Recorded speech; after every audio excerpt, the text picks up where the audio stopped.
Salvatore Lucania was born on November 24, 1897, in the small hill town of Leccara Fridi in Sicily's Palermo province. The town sat near sulfur mines, and that was where his father, Antonio Lucania, earned his living. It was dangerous, exhausting work, the kind that left men broken long before old age.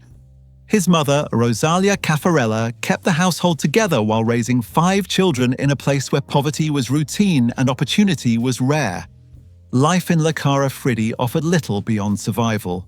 The mines paid poorly, and entire families depended on seasonal labor and informal help from relatives. Like many Sicilian fathers at the turn of the century, Antonio Lucania believed the future was somewhere else. He saved obsessively for passage to America, keeping money hidden away for years while dreaming of New York. According to later accounts attributed to Luciano himself, Antonio followed steamship schedules and spoke constantly about leaving, treating the journey as an inevitability rather than a gamble. In 1906, when Salvatore was 8 years old, the Lucania family made the crossing to the United States. They arrived in New York City and settled on the Lower East Side of Manhattan, an overcrowded neighborhood packed with recent Italian and Jewish immigrants. Tenement buildings rose tightly together.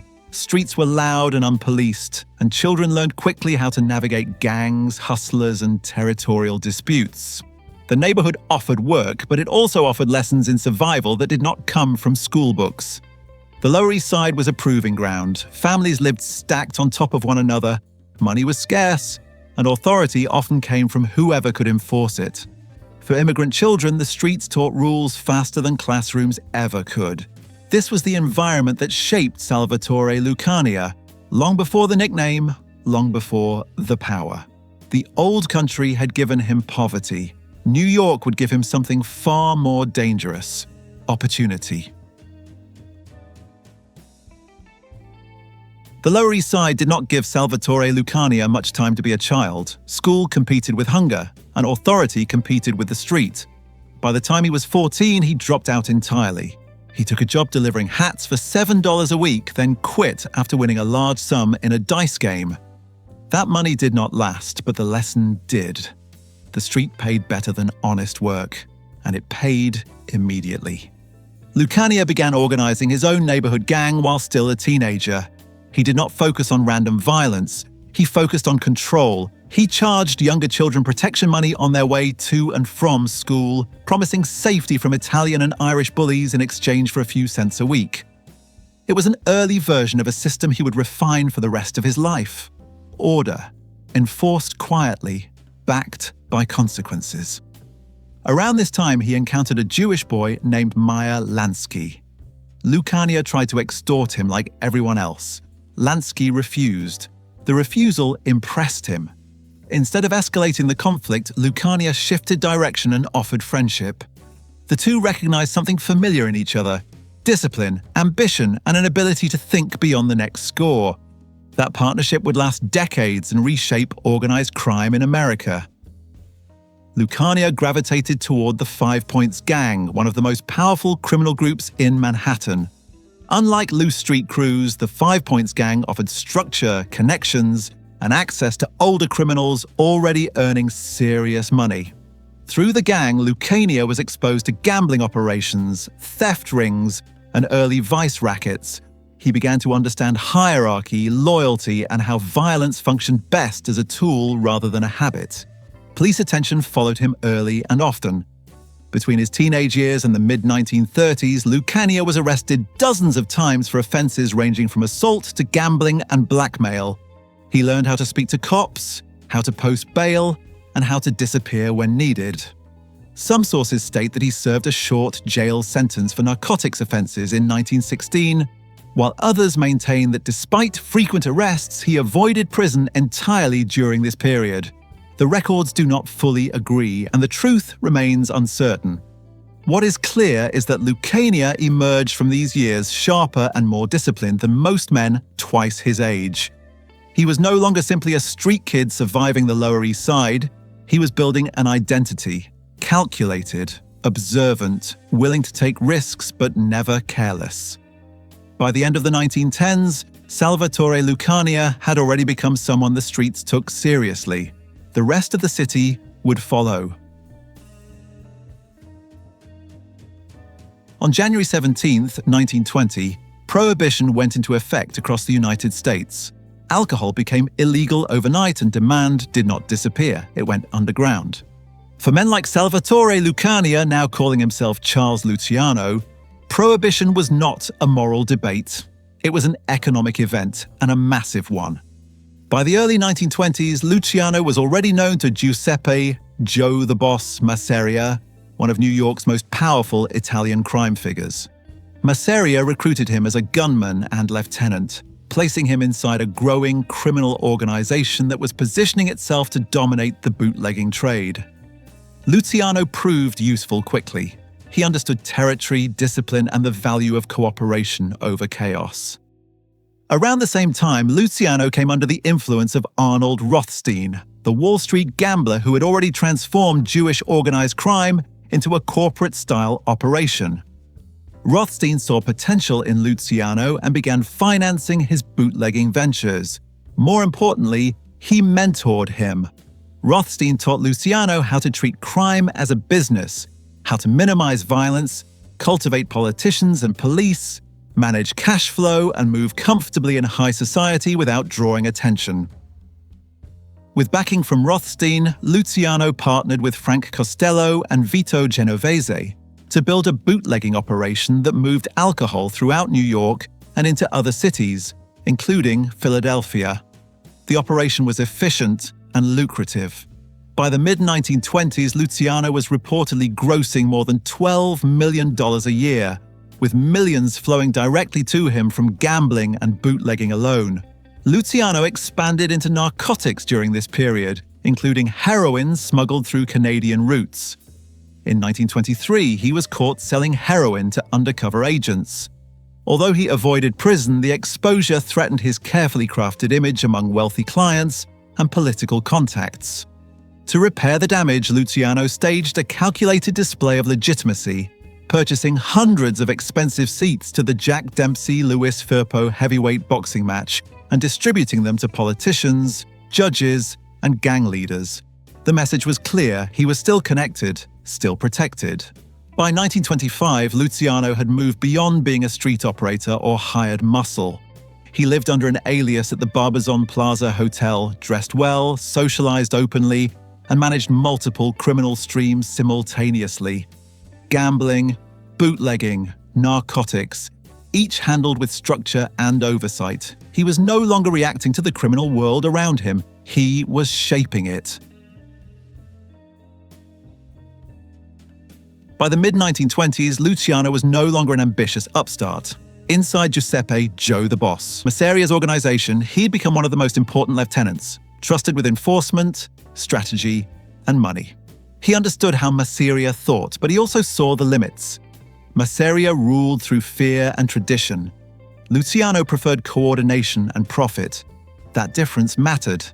As Prohibition money poured in, Luciano's influence grew. He managed gambling operations, bootlegging routes, and enforcement crews, often working alongside Frank Costello and Vito Genovese. He dressed carefully, moved easily between criminal meetings and public spaces, and lived openly in Manhattan hotels under assumed names. Unlike older bosses, he did not isolate himself. He studied people, allies, rivals, police. He watched how power shifted. Then, in October 1929, someone decided Luciano had become a problem. One night, he was forced into a limousine by 3 or 4 men. He was beaten severely, stabbed multiple times, his throat slashed, and his body was dumped in Staten Island. The attack was methodical and brutal. It carried all the signs of a sanctioned execution. Luciano was left for dead. He did not die. Passers-by found him barely alive, and doctors managed to save him. The injuries left permanent marks. His face never fully recovered. One eye drooped, and deep scars ran across his neck and face. He carried those wounds for the rest of his life, visible reminders that survival in his world was never guaranteed. The identity of the attackers was never conclusively established. Luciano told police he had no idea who was responsible. Years later, he offered conflicting accounts, at one point claiming police were behind the assault, and another suggesting it may have been ordered by Salvatore Maranzano. No version has ever been proven. What matters is that the message failed.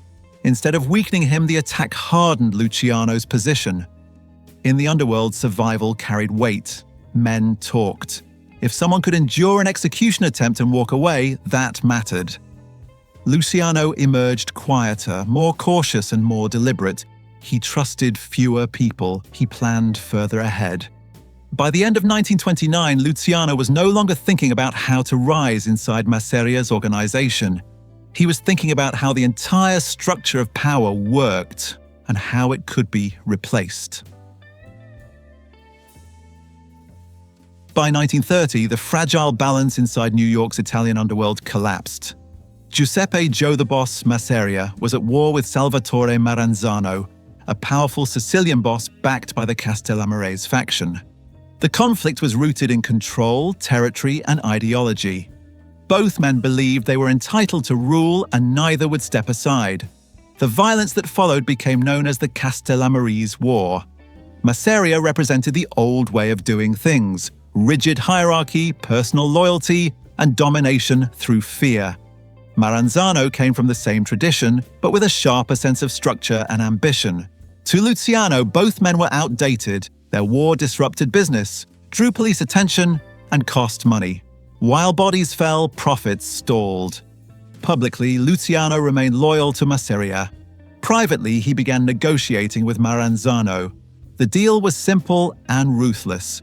Luciano would arrange Masseria's removal. In exchange, he would inherit Masseria's rackets and rise to a senior position under Maranzano. It was not loyalty, it was leverage. As the war intensified, Masseria grew paranoid. When one of his key lieutenants, Gaetano Reina, defected to Maranzano, Masseria ordered Luciano to arrange Reina's murder. Luciano complied, proving his usefulness while continuing to plan Masseria's downfall. By early 1931, Masseria trusted Luciano enough to lower his guard. That trust sealed his fate. On April 15, 1931, Masseria met Luciano at the Nuova Villa Tamaro restaurant in Coney Island. They played cards and ate lunch. At some point, Luciano excused himself and walked away from the table. Moments later, gunmen entered the restaurant and opened fire. Masseria was killed where he sat. Accounts differ on who pulled the triggers, but names frequently cited include Albert Anastasia, Vito Genovese, Joe Adonis, and Benjamin Bugsy Siegel. What matters is that the killing ended Masseria's reign and effectively concluded the Castellammarese War's first phase. Luciano emerged from the assassination as the most important surviving figure on Masseria's side. His betrayal had been surgical, clean, and decisive. The old boss was gone. The war was not over. But the balance of power had shifted permanently, and Luciano was now positioned at the center of it. With Giuseppe Masseria dead, Salvatore Maranzano emerged as the dominant figure in the Italian-American underworld. He moved quickly to formalize his victory. Maranzano reorganized New York's criminal landscape into what he defined as 5 families, each with a boss, underboss, and capo regimes, modeled deliberately on the old Sicilian structure. At the top, he placed himself. He summoned crime leaders to a meeting in upstate New York and declared himself capo di tutti capi, the boss of all bosses. On the surface, Luciano appeared to accept the new order. Maranzano rewarded him by placing him in charge of Masseria's former operations and treating him as a trusted lieutenant. In reality, Luciano saw the same problems repeating themselves. Maranzano ruled through ego and ceremony. He trimmed other families' rackets while expanding his own, creating resentment. He lectured younger bosses about tradition while ignoring the realities of modern American crime. To Luciano, Maranzano was not a solution. He was Masseria with better manners and bigger ambitions. By late summer 1931, Maranzano began to view Luciano as a threat. He quietly hired the Irish gangster Vincent Cole to arrange Luciano's murder. Word of the plot reached Luciano through Tommy Lucchese, giving him time to act. when Maranzano ordered Luciano, Vito Genovese, and Frank Costello to report to his Manhattan office at the Helmsley Building on September 10th. Luciano believed the summons was a setup. Luciano moved first. He sent Lucchese and 4 Jewish gunmen, secured through Meyer Lansky and Benjamin Siegel, men unfamiliar to Maranzano's guards. Disguised as government agents, they entered Maranzano's office, disarmed the bodyguards, and identified the boss. Maranzano was stabbed repeatedly and then shot. He died at his desk. The killing was swift and precise. It removed the last figure representing the old Sicilian command structure. In the days that followed, several of Maranzano's allies were murdered, fueling rumors of a coordinated purge. Later investigations and historians would conclude that the idea of a centrally planned mass execution was exaggerated. What mattered was the outcome. By September 1931, the Mustache Pete era was finished. The men who believed authority came from birthplace, ritual, and fear were gone. Luciano did not claim Maranzano's title. He understood that absolute power attracted absolute resistance. Instead, he positioned himself as something new, a coordinator, a broker, a man who ruled without announcing it. With Salvatore Maranzano dead, Charles Luciano stood at the center of American organized crime. He had the power to declare himself boss of bosses, and no one could have stopped him. He chose not to. Luciano had watched what that title did to Masseria and Maranzano. It painted a target and guaranteed rebellion. He wanted control without ceremony, authority without spectacle. Luciano kept Maranzano's basic structure of 5 New York crime families, but he stripped it of ego. Each family would control its own territory and operations. No single man would rule them all.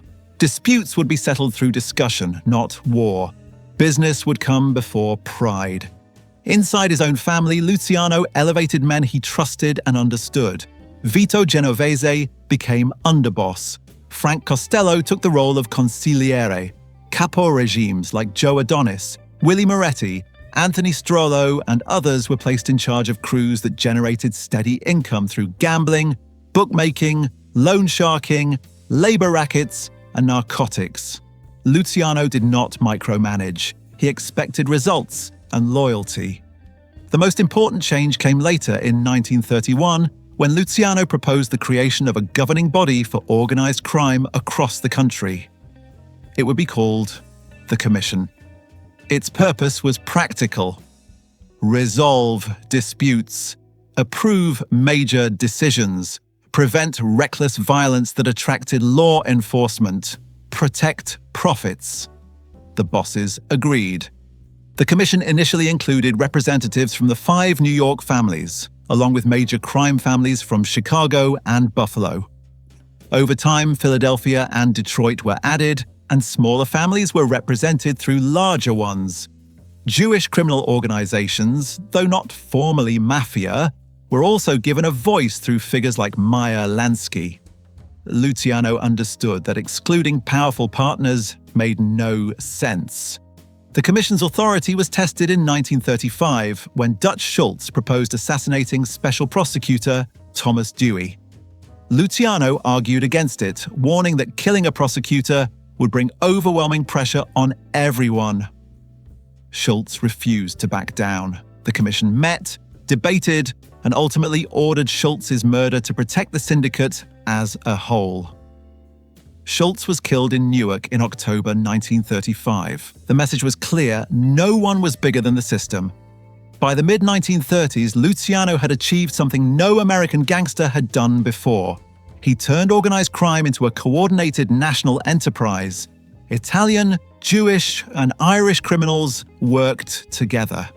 Violence became a last resort instead of a business model. Profits increased, wars stopped. Luciano did not rule from a throne. He ruled from the center of a structure designed to survive him. And for a brief moment, it worked exactly as he intended. By the mid-1930s, Charles Luciano had succeeded in doing what few criminals ever manage. He reduced violence, stabilized territory, and kept his name out of daily police blotters. That visibility, however, had never fully disappeared. His power was known even if the details were obscured. For law enforcement, he represented something new, a criminal executive who did not need to pull the trigger to control an empire. In 1935, New York Governor Herbert H. Lehman appointed Thomas E. Dewey as special prosecutor to combat organized crime. Dewey was young, ambitious, and methodical. Instead of chasing murders, he targeted structure. His investigation focused on prostitution, an area where he believed testimony could be extracted and financial links traced. Dewey's most important asset was his assistant, Eunice Carter, a skilled investigator who conducted long, patient interviews with prostitutes and madams across the city. Carter began noticing patterns. Many women arrested for prostitution were represented by the same lawyers and bonded out by the same bail bondsman. Wiretaps and interviews suggested a centralized system, one that demanded payments and enforced compliance through threats and beatings. As the investigation expanded, witnesses began describing a hierarchy that led upward to Luciano's associates and ultimately to Luciano himself. On February 2, 1936, Dewey authorized a massive coordinated operation. Police raided more than 200 brothels across Manhattan and Brooklyn. To prevent corruption, Dewey bypassed the regular vice squad and used officers unfamiliar with local payoffs. Arrests were immediate and overwhelming. 16 men and 87 women were taken into custody. Unlike previous vice sweeps, the arrestees were not released quickly. Judge Philip J. McCook set bail at $10,000, a sum far beyond what most could afford. Under pressure, some women agreed to cooperate. Several testified that Luciano was the ultimate authority behind the prostitution network, receiving reports and payments through intermediaries. 3 women identified him directly as the man at the top. Others described orders passed down using his name as leverage. According to testimony, Luciano treated prostitution like any other business, organized, disciplined, and profit-driven. Luciano denied the accusations and maintained that he had no involvement in prostitution operations. Some contemporaries and later scholars would question the strength of the evidence, arguing that his reputation may have been used by subordinates without his direct participation. That debate would come later. In 1936, the damage was already done. Dewey had what he needed. The most powerful crime figure in the country was about to be dragged into open court, not for murder or bootlegging, but for a crime built on testimony, records, and organization. The system Luciano designed to avoid attention had finally drawn it. By the spring of 1936, Charles Luciano understood the walls were closing in. As Dewey's investigation accelerated, word reached him that an arrest was imminent. In late March, Luciano fled New York and traveled south to Hot Springs, Arkansas, a city known at the time as a protected haven for gamblers and organized crime figures. He checked into the Arlington Hotel, attended the racetrack at Oaklawn Park, and moved openly through the city, believing distance might buy him time. It did not. On April 3, 1936, Luciano was arrested in Hot Springs on a New York warrant charging him with 90 counts of compulsory prostitution. His attorneys immediately fought extradition, delaying his return north. During the proceedings, an associate attempted to bribe Arkansas Attorney General Carl E. Bailey with $50,000 to block the extradition. Bailey refused and made the attempt public. Within days, Luciano was placed on a guarded train and transported back to New York under heavy police protection. Luciano was arraigned on April 18th after failing to post a bond set at $350,000. His trial began on May 11th, 1936, with Thomas Dewey personally leading the prosecution. Dewey framed the case around a centralized prostitution syndicate known as the Bonding Combination, presenting testimony from prostitutes and madams who claim Luciano sat at the top of the operation. Telephone records, financial inconsistencies, and witness statements were used to portray him as the organizer and enforcer of the system. Luciano took the stand in his own defense, a decision that proved disastrous. Dewey pressed him on his criminal associations, his arrest history, and his reported income, which stood in sharp contrast to his obvious wealth. Luciano struggled under cross-examination, and the jury was left with a picture of a man whose denials did not match the evidence presented. On June 7, 1936, Luciano was convicted on 62 counts of compulsory prostitution. 11 days later, Judge Philip J. McCook sentenced him to 30 to 50 years in state prison, the harshest sentence ever handed down in New York for that crime. Luciano was first sent to Sing Sing prison in Ossining, then transferred to Clinton Correctional Facility in Dannemora, a remote maximum security prison near the Canadian border. From behind bars, he continued to exert influence through intermediaries, but the strain of distance and surveillance took its toll. In 1937, when Vato Genovese fled to Italy to avoid a murder indictment, Luciano formally stepped aside. Frank Costello assumed control of the family, becoming both acting boss and Luciano's representative on the commission.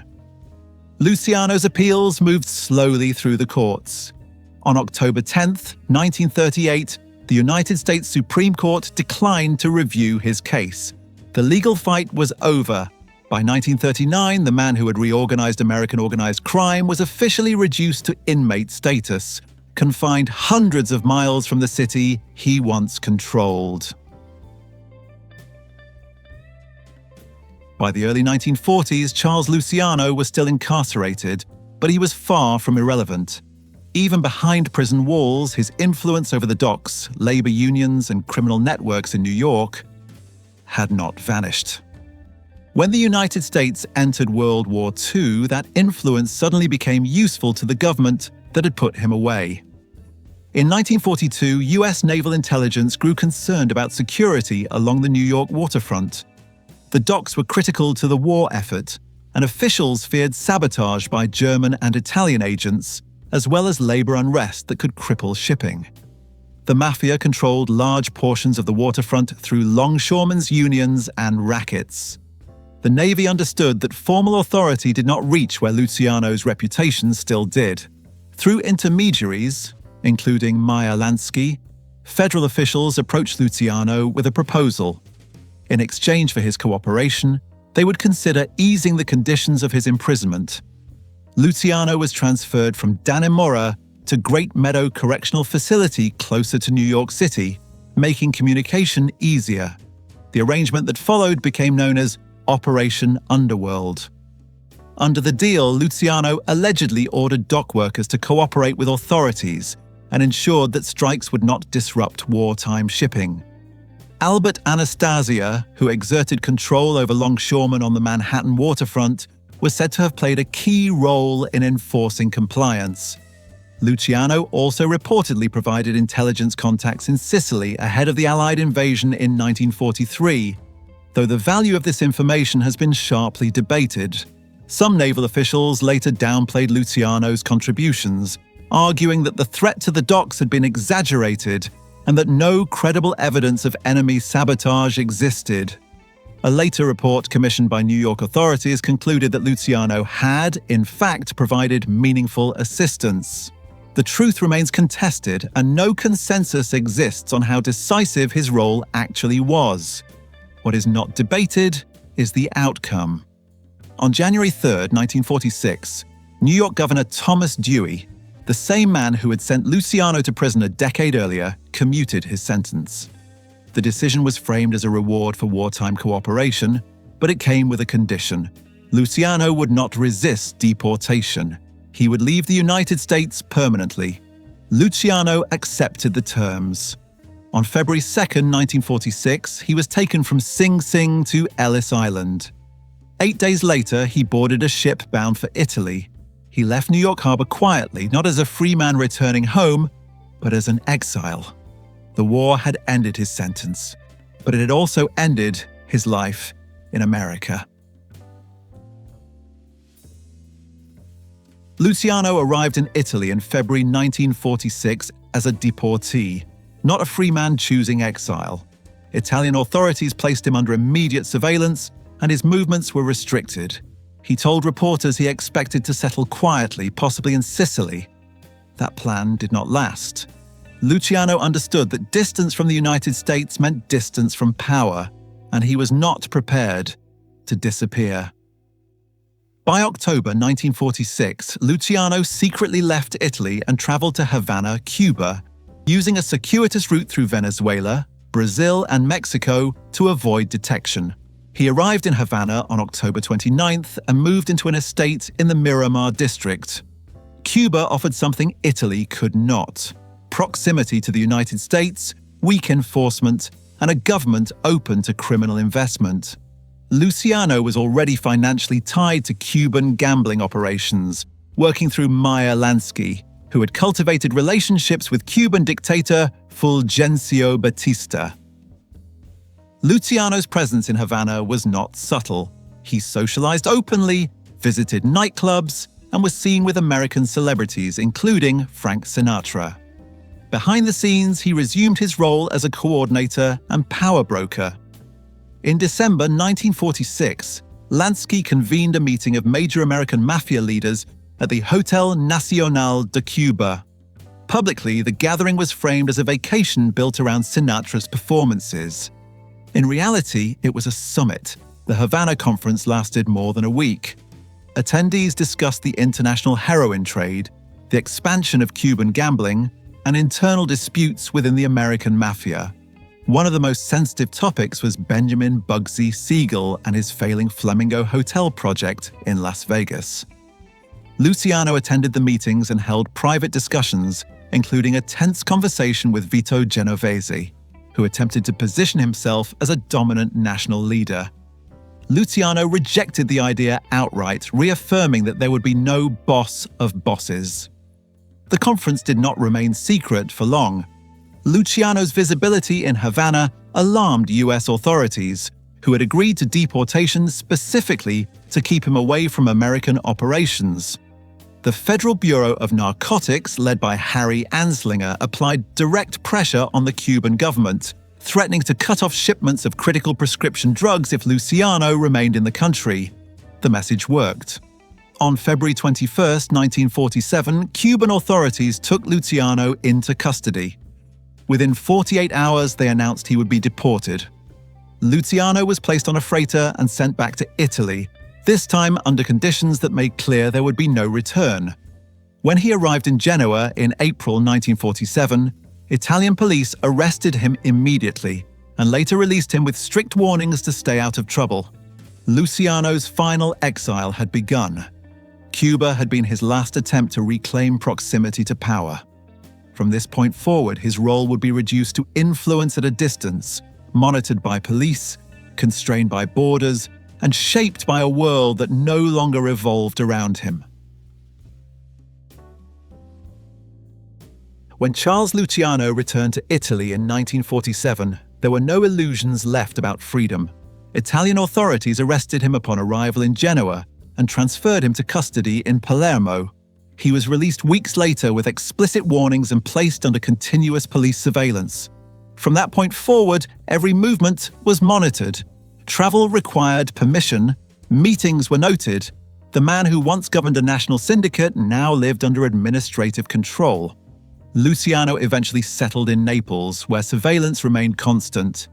He was questioned repeatedly over the years on suspicions of narcotics trafficking, cash smuggling, and maintaining international criminal contacts. In 1949, police detained him in Rome on allegations related to drug shipments bound for New York, but released him without charges. In 1951, he was again questioned after being found with large sums of cash and a new American car. Each time, authorities failed to produce evidence strong enough to hold him. The pattern repeated: suspicion without proof. Despite restrictions, Luciano remained connected to global underworld networks, particularly those tied to the international heroin trade. His exact role remains debated. Some law enforcement agencies believed he functioned as a behind-the-scenes coordinator in what later became known as the French Connection. Others argued his influence was exaggerated by his reputation. What is certain is that he no longer exercised direct authority over American crime families. Power in the United States had shifted. Men like Vito Genovese and Carlo Gambino controlled events without consulting him. In 1952, the Italian government revoked Luciano's passport at the request of US and Canadian authorities. 2 years later, a judicial commission imposed even stricter controls. He was required to report to police weekly, remain at home overnight, and seek approval for any travel outside Naples. These measures reflected what Luciano had become in the eyes of the state. Not an active boss, but a persistent risk. Luciano's personal life narrowed as his world contracted. He lived with Igea Lissoni, a ballerina from Milan whom he described as the love of his life. Their relationship was turbulent, marked by frequent arguments. Lissoni died of breast cancer in 1959. After her death, Luciano withdrew further.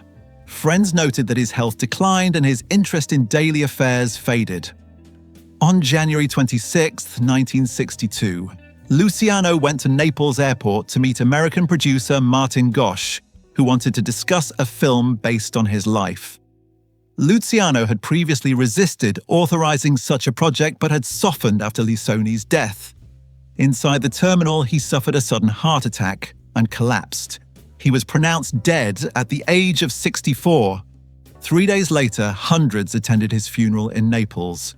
With permission from the US government, his body was transported back to New York. He was buried at St. John's Cemetery in Queens, the city where he had risen, ruled, and ultimately been cast out. More than 2,000 mourners attended the burial. The syndicate he built endured. The man himself did not.